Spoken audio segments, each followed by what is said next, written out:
អ្នកទាំងអស់គ្នាប្រសិនបើខ្ញុំមានពេលត្រឹមតែ30នាទីដើម្បីវឹកហាត់ស្មាទាំងមូលរបស់ខ្ញុំ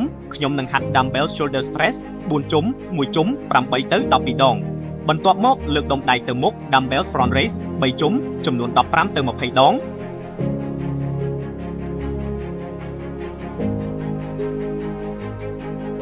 បន្ទាប់មកហាត់ក្បាច់ dumbbells reverse fly លើកដុំដៃខាងក្រោយចំនួន3ជុំចំនួន15ទៅ20ដងហើយបន្ទាប់មកលើក dumbbell side raise ដុំដៃចំហៀង3ជុំចំនួន15ទៅ20ដងដូចគ្នាសម្រាប់មិនលើសពី1នាទីរវាងជុំនីមួយៗហាត់ dumbbell shoulder spread dumbbell front raise ហើយបន្ទាប់មកលើក dumbbell side raise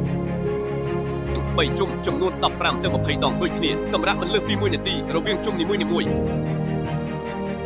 ហាត់លំហាត់ទាំងអស់នេះអ្នកនឹងបានស្មារតីធំស្អាតបើចូលចិត្តសូមចុច like និង follow ម្នាក់មួយផងសូមអរគុណចំពោះការតាមដានរហូតដល់ចប់